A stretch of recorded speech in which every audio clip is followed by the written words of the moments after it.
Yo, yo, yo, this is your boy, Drumma Boy, aka D-Boy Fresh, checking in right here on YouKnowIGotSoul.com. Salute. Hey, yeah, boy. You started playing the clarinet at an early age, and your family has a strong musical background. So, how important do you think it is for a producer to have that kind of background in music? Well, for me and my kind of music, I think it's very essential. Like, I think, the first music that I ever, sir? Yep.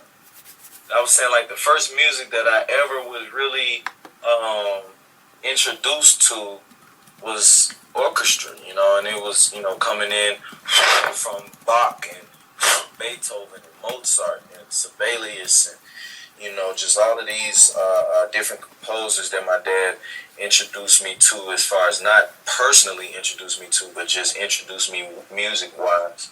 I was going to orchestras, nutcrackers, operas, performances, ballets, plays, and so many of these different things since birth. On my father's side. On my mother's side, it's weird because I still have these dreams that I'm in this black room with my ears kind of muted, and I really can't hear clearly what the music is, but I can tell it's coming from something. It's almost like putting your hands over your ears, and it's a muted sound, and you can't see, and it reminds me of the birth. She tells me she used to put her stomach up to the her womb up to the speaker, and we'll play Patti LaBelle, or we'll play Marvin Gaye, we'll play Michael Jackson, the Jackson 5, and just all of these jams, what I'm saying, Aretha Franklin and Luther Vandross, and so I was just exposed to a lot of soul and rhythm from just different angles. And then the city of Memphis itself is a city we call of gumbo, which means like you never know what's in it. It's so much different ingredients in the pot. It's rock and roll. You got Elvis Presley, you got W.C. Handy, B.B. King, the blues, you got Isaac Hayes, you got the gospel, Kirk Franklin, and then you got 3-6 Mafia, 8-Ball MJG, Player Fly, as far as the hip hop. So I mean, it's jazz and gospel and rock and roll. Justin Timberlake is from Millington, suburb of Memphis. It's just so much different talent all in one. So, to sum that up, to answer the question, I think just musicianship is very essential to music. If you're going to make music, why not be a musician and have musicianship and understand the ways of reading music, composing, ranging, developing music. And I think once you take it into that world, it becomes almost like a wine. A lot of people say music is like wine. It gets better over time. I just sold a beat that's from 2003. I'm still selling music that's from like 2001, 2002, 2003, 2004, and a lot of ideas that I did then that I maybe haven't finished, and now I just bring in a live drummer, or I just bring in a live bass, and I write the parts for him to play, and then he comes in and plays it. So just having those essentials under my belt, I think overall makes me one of the most versatile producers in the world. Definitely, man. A record that's been making some noise on the radio is the Yo Gotti and Sierra song. So, give me the background on that song, and how was Sierra added to the equation for that track? Well, that record, we can get it on. I did that record for Yo Gotti. I had previously done a lot of work and a lot of buzz records. We call them a lot of street records, a lot of mixtape records. And I wanted to bring something to the table different for him. He was working on an album, and I wanted to make sure that I had a single for the project. And there's actually YouTube footage you could type in Drumma Boy and Yo Gotti in the studio, and there's a behind the scene of how we kind of came up with that. We were in Memphis, and I was playing some beats for him. He had called me. He was like, man, come through the studio. I came through the studio with some beats, and I already knew, of course I had a couple urban tracks that I wanted to play for him, but I wanted to make sure I played him some mainstream material as well.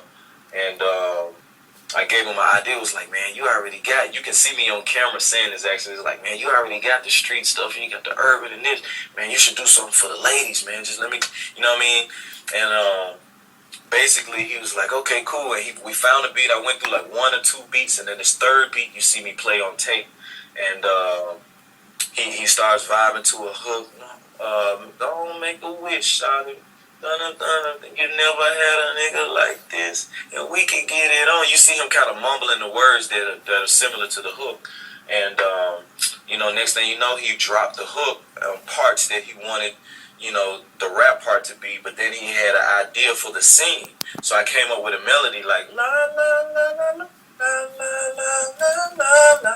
Just something simple that the ladies could hum and sing, and it was perfect. I got a girl to come in and demo it, and then he was like, we need to make it bigger, man. Who you think we should get on it? And I was like, I just called my homegirl Sierra. Like, I'm cool with Sierra. Went out to LA, got her on it. You know what I'm saying? And the rest was history.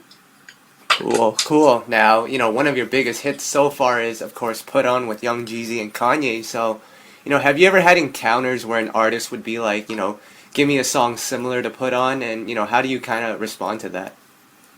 I mean, I've had a lot of people say, let me get a song like this or let me get a song like that.